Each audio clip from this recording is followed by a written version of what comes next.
Your Yeah. bad jokes. Yeah. My bad. Your bad jokes. Well, because My jokes are pretty good. she's such a lady. I She mean, is. we don't have guests of her caliber quite often, but that's why Stop. we brought her in. I do. I always feel like she's a grown up. Like when Tamsen comes in, I'm like, Yeah. thank God a grown up is here. Like now, Yeah. finally, some stuff's gonna get done. I met Tamsen Webster at PodCamp Boston 2 at the BCEC, and everybody kind of met her that day. It felt like in some ways, and we're like absolutely smitten with her. And she had this life before this. Like she was like one of the world's best coaches of Weight Watchers. She didn't spring out fully Yeah, formed no, into the like podcasting space she as a came up fully newborn formed adult. as this amazing person of great energy. Married one of our mutual great friends, Tom Webster, and has gone on to just do so many things, none of which has anything to do with message design and everything else we're going to cover today. Yeah. Oh, I don't want that one. I want this one. Hi, everyone. Tim Kitzrow from NBA Jam and NFL Blitz, welcoming you to The Backpack Show. Your hosts, Chris Brogan, Kerry Gargone, Boom Shakalaka. Backpack Show. You wanted that one because the goats. I just want to hear the goats. Oh, it was the goats in that? Well, the goats are in that one, yeah. But I looked at Wabgishig Rice, the First Nation horror author, because a sequel to his book is coming out.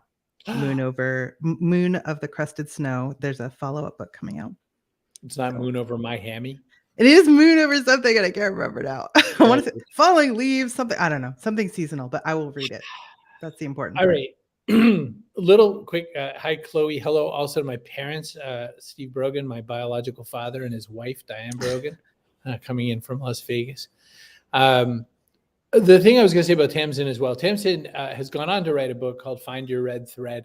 By the way, the PBS special with her and that nice gentleman who's just like thread. He has the most interesting way of saying thread. I thought he wasn't going to land it, but he did.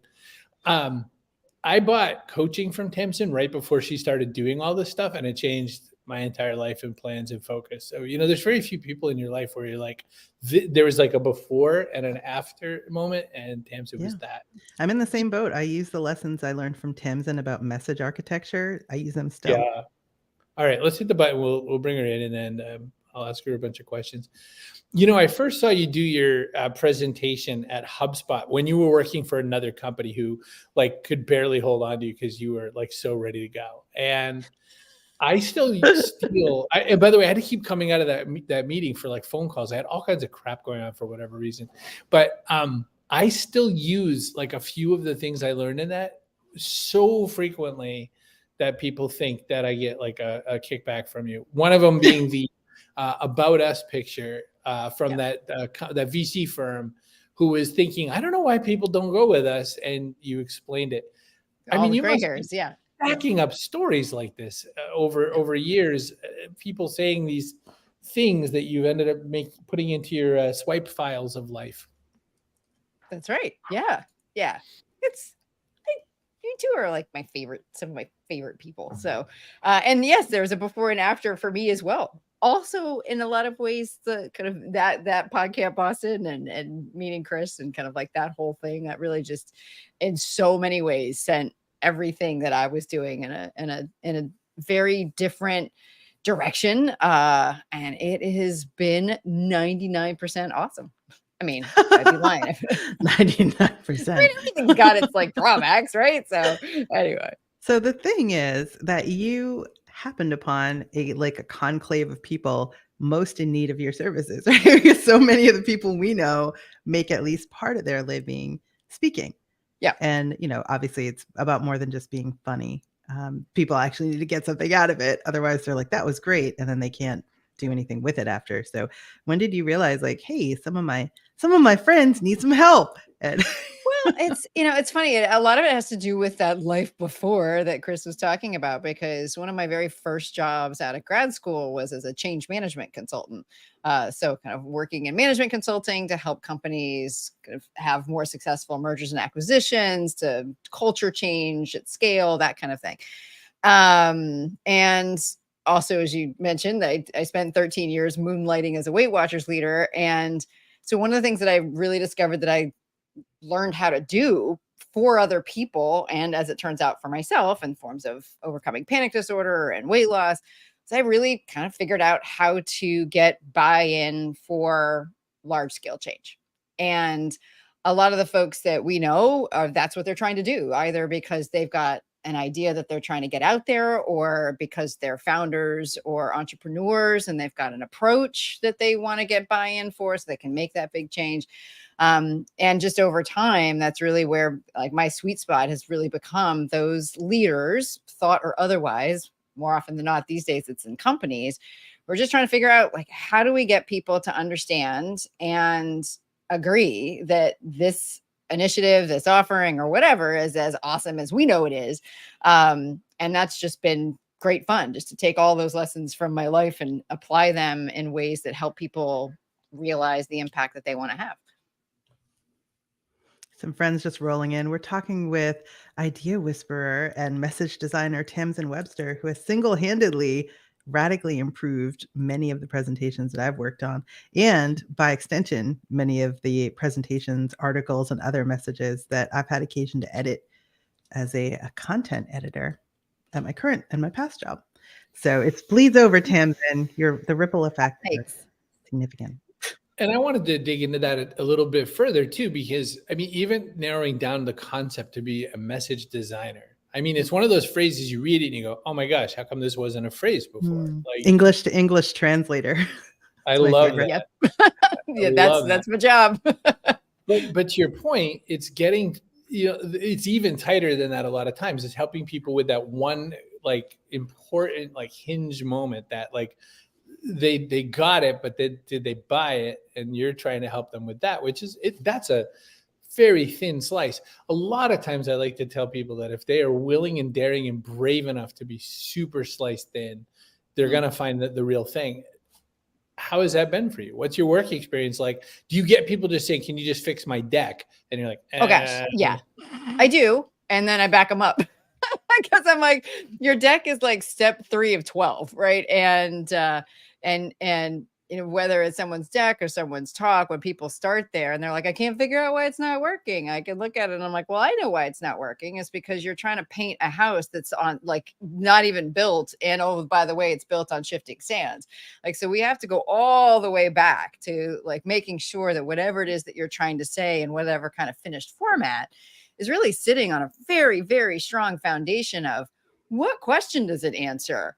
What is your unexpected, ownable approach that is the answer to that question? What are the beliefs that it's based on? Because without actually understanding those and articulating them, you just simply don't have the ingredients that are going to make the talking about that thing as powerful as it could be.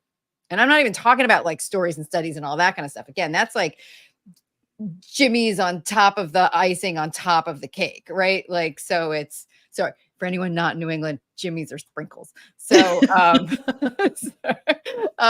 so it's really about, I mean, most of my, yeah, well, I will quote my high school studio art teacher who would say to me during lesson, I won't attempt her. I can't do a New York accent. I can sometimes do a Boston one, but she would say to me, Tamsen, you have just sifted the flour and you are asking me, how does my cake taste? Sifted the King Arthur's. The King Arthur. Yeah, exactly. And I think that's what happens a lot of times when someone says, hey, fix my deck. And it's like, we have not even sifted flour. And you're like, why doesn't my deck taste awesome? And it's like, because you've got mustard in it and you were trying to make a cake, right? Like, and so how do you make sure people are open to that kind of frank discussion? Because that's tough to be like, hang on a second, this whole thing makes no sense. Like, yeah, I mean, it is. I am. It's part of the reason why I'm also very clear for the fact that I'm for folks that already know that something's not working. Generally, and the folks that refer me know that they should generally refer me to folks that already are aware that something's not working. Just as an example, I remember, the subtitle of my book is Make Your Ideas Irresistible, Big Ideas Irresistible. And I remember one time I was working with a friend who decided to like test that line with folks. And Chris, I think you may have been one of the people who tested it with. And he comes back to me and goes, well, some people were like, yeah, but my idea is already irresistible. And I'm like, you are not my people.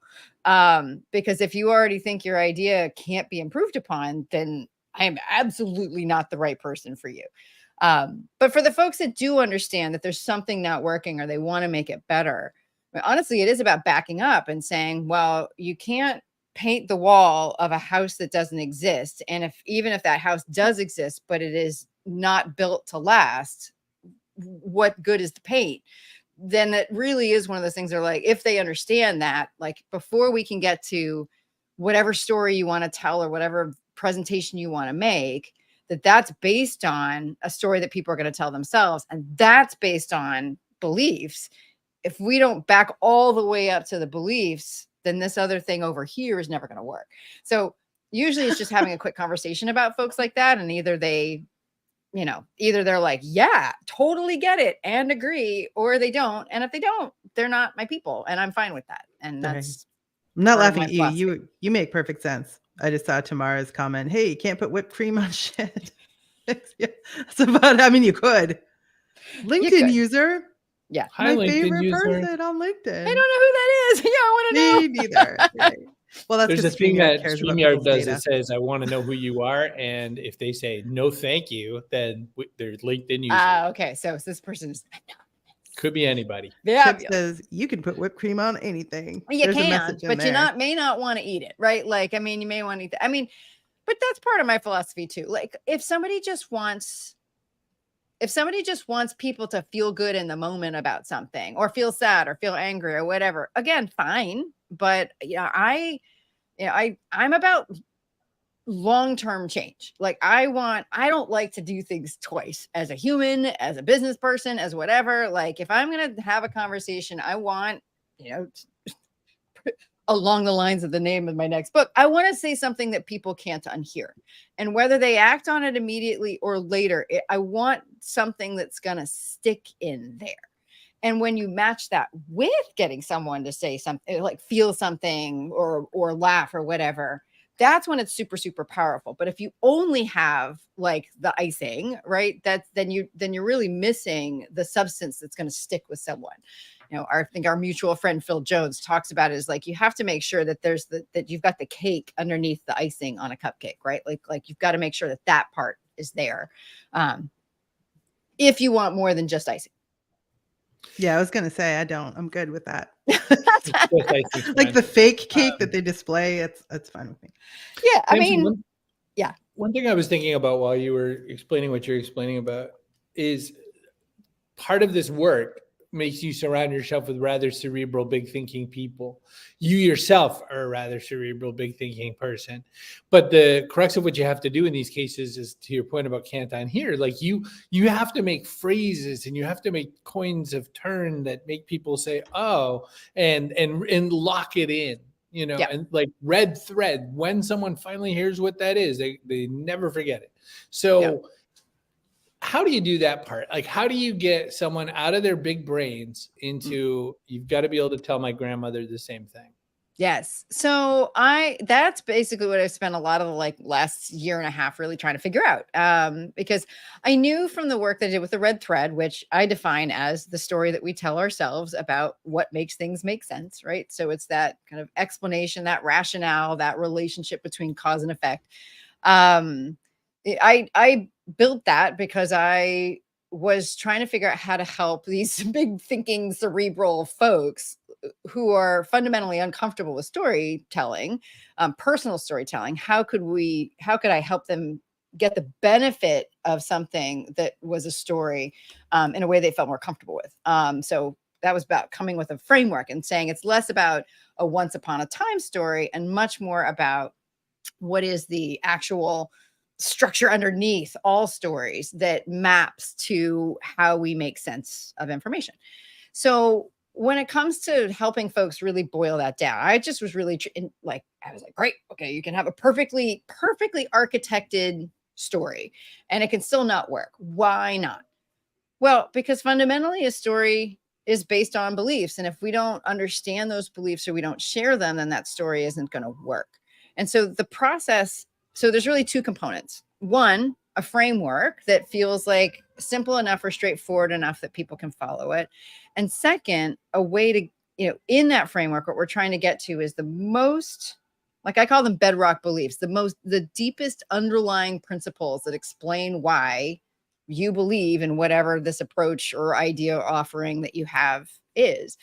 And when you can get it to that point where something is inarguable, like every decision has a story, stories are based on beliefs, then you get to a point where people can understand that principle. And even the most complicated things are based on very, very simple principles. I mean, my favorite example of that is frankly how the iPod was introduced, actually. Oh, should I follow that up? Sorry. No, I mean, maybe. Everyone, that's one of those You're ones in our circle. Everyone, 1,000 songs in every pocket. It's the best. Compared to how the Zune was going, you've got this many megabytes, and you're right. So, well, that's right, but that's one of the reasons why I love that example. Most people remember, or at least have heard, because oh my God, y'all, it was 22 years ago, and it makes me sad. So long ago. And it's so long ago that they've killed it off. But most of us have either heard or familiar with that tagline of 1,000 songs in your pocket. And I love it because to me, it is a great example of, and proof that even the most complicated things, complex things, can be simplified to two essential elements, and that our story making brains will kind of fill in the rest. So if you think about it, like, what did 1,000 songs represent, right? 1,000 songs represented variety, which when it comes to figuring out, like, let's say, what's the best way to take my music with me? Well, when variety is in play, more is more. And up until that point, like, the number of things that we could take with us were really limited to the number of albums that would fit in the sun visor of our car, right? From a CD standpoint. And so there's this real clear element of variety and that kind of bedrock belief that at least their ideal audience would share, again, that more is more. But the other element that in your pocket represents is portability, right? And what's the bedrock belief that that's based on? Well, again, we don't have to talk about like its form factor and how many centimeters and how light it is or whatever. All we had to say was in your pocket. And why did we think that that was important? Well, because when it comes to portability, less is more, right? So because with variety, more is more, and in portability, less is more. That's why when they said 1,000 songs in your pocket, our brains just went, yes.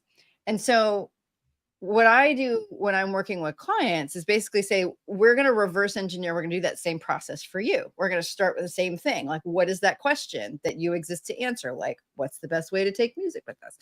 And we're going to find, if you don't know already what your answer is, we're going to break it down into its two component parts. We're going to find those beliefs that are underneath it. And then once you've got those two, then you've got a kind of built-in case for why your approach is the best one for whatever answer you're trying to solve. And you have that really crisp, clean core message of, the best way to do X is Y. And to me, it's about just finding those core elements of why something is the way it is and how we understand things, put them together, and you've got some really powerful elements for messages. Dean's still rocking his 8 gigabyte iPod since 2003. I know. Yeah, Tom's got like one, he's like souped up. It's got its own little separate amp. And I think nice. He'll go and like get extra parts for it. And I'm just like, wow.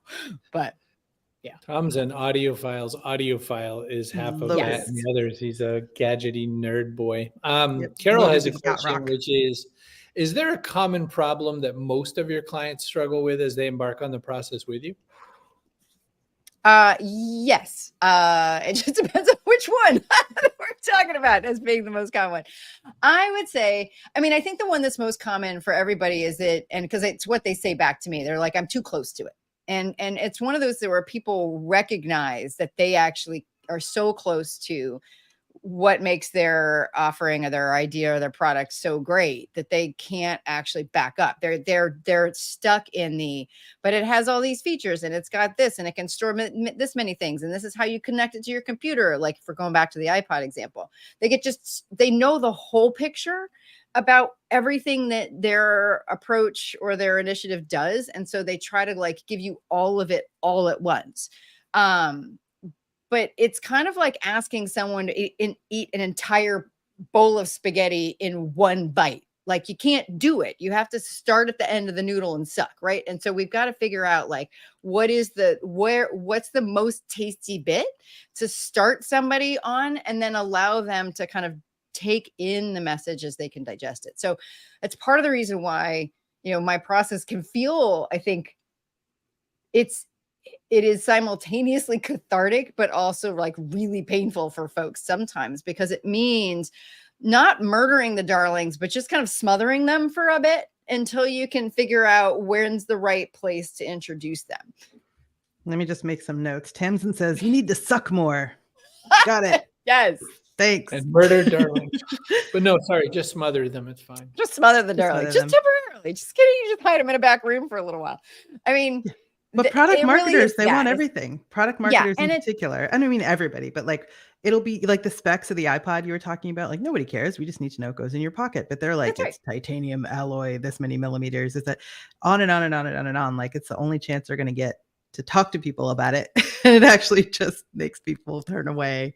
And, that's right. And I think that's it. I mean, I think the way that I would summarize what most people struggle with is that we make our case for something and not our audience's case. So, which means we use our language, we use our concepts, we use our level of detail and not theirs. But they can't teleport to where we are. Like, you can't get from 0 to 60 without going through 10, 20, 30, 40, 50, right? So we have to go back to where they are. And again, I find that the most powerful place to start is like, what question, urgent, important question is your audience already asking? That is the most powerful place for you to start any message, because they're already interested in it. They're already looking for an example for it, an answer for it, and they still haven't found a good one. So they're going to be intrigued the moment they hear something as an answer to that they haven't heard before. And I find that just even starting there starts to get people out of that trap of, let me tell you about all the specs of this thing. And it really starts with, here's the problem I know you have. And then that allows you to start saying, and it's a problem, 100%. But in order to solve that problem, we actually have to solve this other one first. And our approach actually solves that. And because it solves that, you're going to get the thing you were looking for and a whole bunch more. And that's where the rest of the darlings come in. They come back in. We have to solve the problem somebody knows they have before we can solve the problem that we know they have. That's something I remember from when you talked to me a while ago about there's a sequencing process that has to go. Yeah. I just said a thing. You're probably thinking about this thing. Well, let me explain this. This is probably going to lead you to think about that. Well, let me talk to you about that. If you don't put it in that sequence, then people kind of eat a lot of calories getting there. A question I've been thinking about this whole time, because I mean, I'm still kind of weeping a little inside about the 22 years. I was like 31 years old when 22 years ago happened, because I'm old.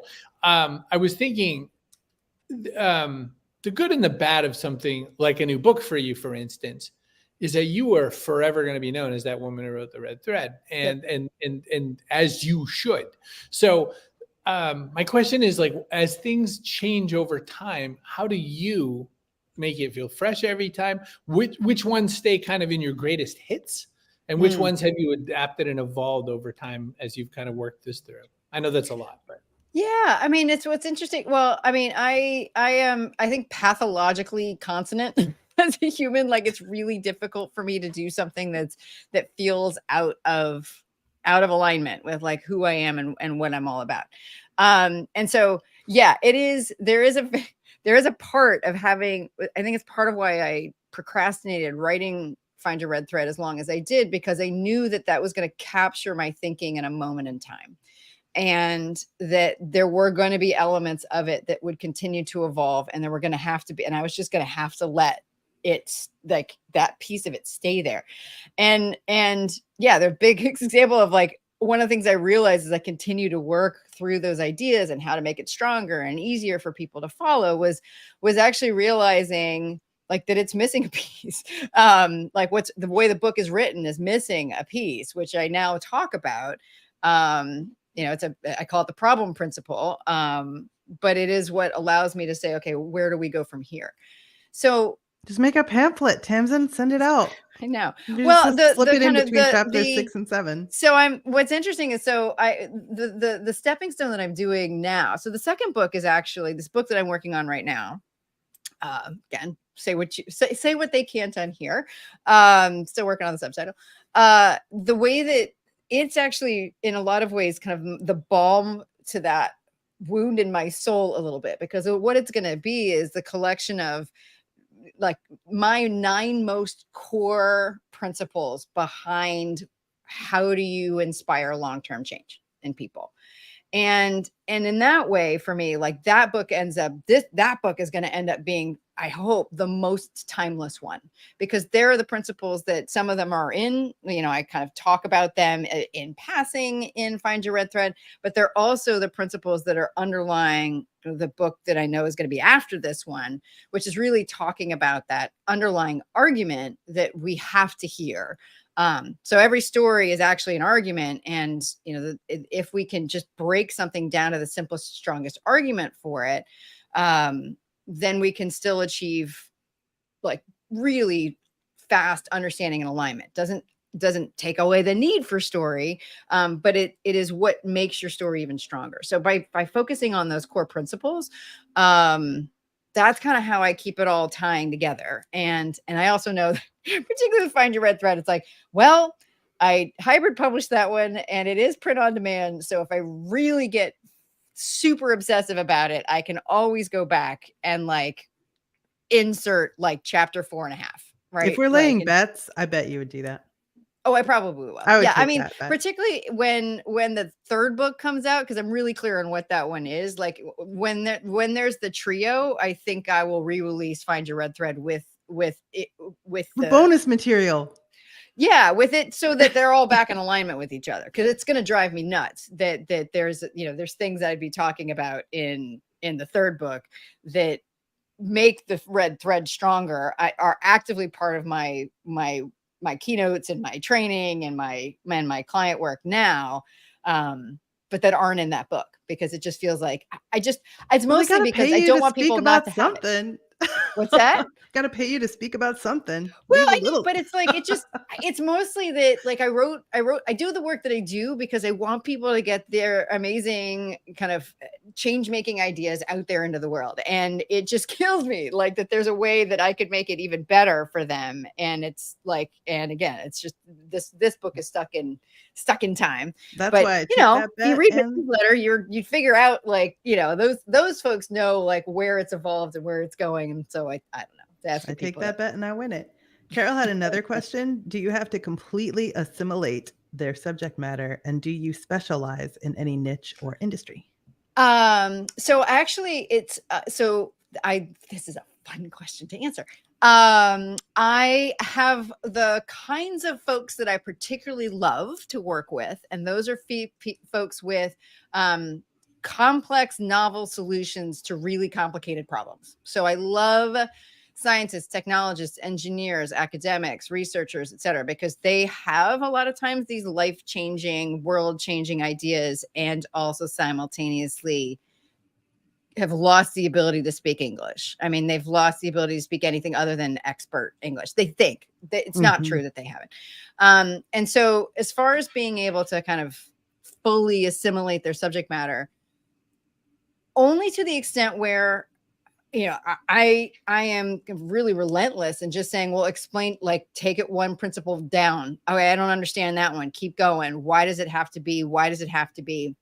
I keep understanding. So, for instance, I had a client that they work on, they make carbon negative building materials, right? I mean, I could get into the science of it, super freaking complicated. But eventually I said, well, okay, but why carbon negative, right? And eventually we got to the point of, like, it's just math. Because if I've got 2 of something and I need no of something, 0 of something, what has to happen to the 2 things? I need to negative those 2 somehow, right? So in the context of their customers who are trying to reach 0 carbon emissions, and who have things in their building and their production process that are carbon positive and always will be, if they want to achieve true carbon neutrality, what must be in part of that process? Things that are negative, because something is always going to be positive. If they're trying to get to neutral, something has to be negative. So therefore, if you really want carbon neutrality and you've got stuff that it's difficult to decarbonize, or then you're going to need, or at least you're going to start paying attention to carbon negative materials. And that's the opening for them to have a more technical conversation. So again, like, I can get to the point where I understand the science, but the power in it is keep going until we're at a principle, a concept that anybody could understand. And everybody, even like little kids, understand that if I have 2 of something, and I take one thing away, I've got one thing. Or if I want to have none of something, both things have to go away. Like, we understand that because it aligns with how we understand the world works. Chip had a comment. It's long, so it might slap right over all of us. Here we go. Okay. The irony is, while people may hate politics, there's a lot to be learned from how winning campaigns develop and deliver messages. It tends to mimic the advice Tamsen is giving to business leaders. Yes. And thank you, Chip, for shortening business to biz so that would be shorter. Sorry. I was having fun there. So there's this really interesting thing. There's research that I found that'll go in the next book, third book, which is the more big idea, like business how-to book, where there's this fascinating research that showed that when we talk about politics, it activates like the monkey / lizard / whatever brain. It activates the amygdala, and it gets us into that like ragey zone.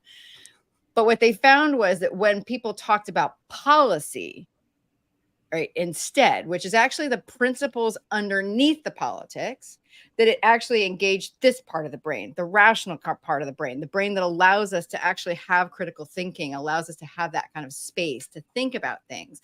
And so 100%, Chip, like, that's part of why I'm so passionate about this philosophy, no matter what kind of change you're trying to talk about. So essentially, it's about talking about the equivalent of policy. If you can get your idea into its core principles that explain why it works the way that it does, without getting into the technicalities of it. I mean, eventually you can, but if you can get it down into those simple things, then you're at a point where you can really quickly establish whether or not, where those points of alignment are, where they could be, and then really importantly, where they will never be.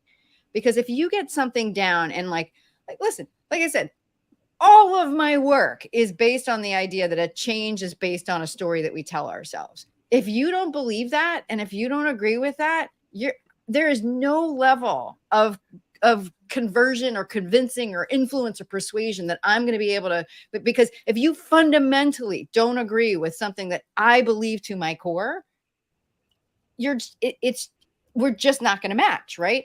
And if you just, for instance, don't believe that to get to 0, you have to have negatives that balance out the positives, that's never going to work. But part of the idea then, of course, is to find those principles that most people wouldn't or couldn't argue with, but that you actually deeply believe about your stuff.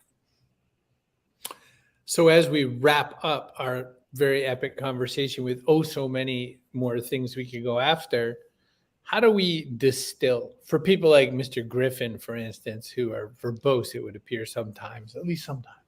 Yeah. How do we distill? How do we tighten something down so that they go away going, oh my gosh, I just took something away? Takeaways, to me, one of the good beatings I got in speech giving was, if you don't end with takeaways, you're the stupidest person alive, because you're just not giving them the thing to walk away with.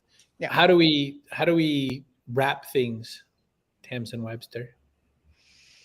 So to me, it's essentially 2 steps. One is, find the core, find what's really at the core. And there's tricks to that, et cetera, but eliminate the word and, right, in anything that you're trying to say, like whether it's your question, like we do this and this and this. No, I help leaders build buy-in for change at scale. That's one thing, right? And I've been able to figure out, like, all the other stuff that I do, I could explain it that way, right? But and even 1,000 songs in your pocket, fundamentally, it's about 1,000 songs. The pocket size is just helps it make it be even better. So find the core. And it means like really testing. And I use the phrase built for buy-in intentionally because it's about finding those load-bearing elements of whatever it is you're talking about, that without which this idea, this initiative, this approach wouldn't exist. You know, the iPod wouldn't exist without variety. The iPod wouldn't exist without portability. You take either one of those away and you do not have an iPod. You add something else in and it just starts to get super complicated, right? So it is about those kind of two load-bearing elements. So find the core, and then I like to say, like, proverb the heck out of it. So the more that you can get something to sound like a proverb, and it starts messy. It starts with this big old long thing, and it can be a place where if you can set aside the amount of water that it's going to burn off of the planet, ask ChatGPT or a large language model, you can actually use one of those to help simplify that. And you're like, great, restate it in the form of a proverb. Like get it down, get it down, get it down, get it down. You can get to a point where you're like, all right, what is the shortest, simplest way for me to get this concept across? And it's, it's actually one of the best ways to figure out how to start doing that is to spot them in the world. And then you'll start to recognize what they sound like. When you see somebody else do it or see it or say it or whatever, you're like, oh, there's one. I just saw it. I saw a proverb in the wild or a principle in the wild. So get to the core, proverb the heck out of it. He's all done. Are you done over there? You making notes? What's going on over there? I was just thinking about, that was the least brief answer to how do you wrap something up. That's the answer. You want the answer, don't you? With Tamsen, you don't get a tiny bon mot, though. You always get the meal, because the thing is, there's so much there. There's so much to cover. There is so much depth and breadth that people don't. It's like everyone has a keyboard, so they think they're a writer. You know what I mean? Everyone's technically a writer. They're not necessarily an author, because you have to learn the thing. That's what I pull from every conversation we ever have, is that there's so much depth and that there's so much need to kind of find that way to distill it into a red thread, maybe something you can't unhear into whatever the third book's going to be called. I mean, to me, it really does come down to what are the core elements? What are the elements without which your idea or whatever you're trying to say don't exist? What are the beliefs that it's based on? What question does it answer? Truly, if you can understand those elements, what question does it answer that your audience already has? What are the two key components of your answer? And what are the two beliefs, one each, that explain why that thing delivers on that answer? Then you've got essentially the building blocks for any kind of buy-in that you need. I will hang my hat on that. I absolutely believe that that's the case. You can get to those elements. I don't think you can get in any simpler than that. Like that's really what I've done. Like you cannot get it any simpler. But it is about that. What are the two essential elements? What are the beliefs behind it? And then with that, you can make the simplest, strongest argument for anything. I'm going to hit this button. Oh, and here's our person of the day. Kaboom! Ooh, LinkedIn user. Because we made fun of, I should have done LinkedIn user. We're giving it the tip because we made fun of him, but we haven't had him back in a while. And also he gave, one of my favorite endings of the story. Tamsen, we ask every single guest who's ever been on the show the same simple, easy question. What goes in your backpack? The idea is something, that you could carry with you into life for success and, great insight. So it could be something physical, but something metaphorical. Kerry, what's something physical you could throw in a backpack? Extra set of teeth. DJ Cumberbund's answer. Great answer. DJ Cumberbund's a great DJ. How about something metaphorical? Anything come to mind? Kindness. Ariel Helvetica, burlesque performer, put kindness in the backpack. What a great name, by the way, Ariel Helvetica. I know, right? At least she didn't go with papyrus. Tamsen Webster, what on earth can we add to the backpack today? Truly, every time I travel, there was always dark chocolate. Always dark chocolate in my backpack. Always. Love it. I'll take all the other kinds of chocolate. I like dark as well, but I mean, as long as you're leaving the rest on the table. I was just gonna say. Yeah, I mean, it's it is a natural cough suppressant.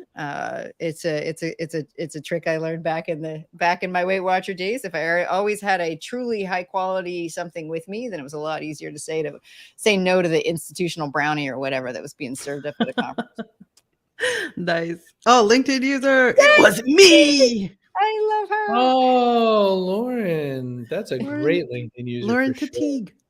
You know, let me tell you, there Oh, what was a percent? time- Oh, Carol's saying what percentage of cocoa? 70% absolutely does count as dark, but so there is a local to this area, Somerville, Mass, chocolatier called Taza Chocolate. They do stone ground chocolate, and Taz is a great chocolate. I love it. It's grainy, and once you've had grainy chocolate, like in the beginning, you're like, oh, what is this? And then now I can't. Like now, smooth chocolate, I'm like, oh, what is this? Like coffee. My favorite actually is like the 90 and the 95% dark. I mean, super dark chocolate. Can you Might just as like well dig just that start out of the chewing on ground? beans at I'm that bitter. point. What's that? Just So start can't you chewing just- on the beans. Dig it out of That's the right. ground. That's right. It's not far. Hi, Hey, Dan. Gorgone. Oh, good to see Do you. they sell online, Carol? Yes, they do. They Checking sell in discs and in bars, and they're 40 delicious. minutes after the show began. Yeah, Dan 40 Gorgoner. 41 minutes. But you know, that's my grandmother had a saying about that sort of thing, Dan.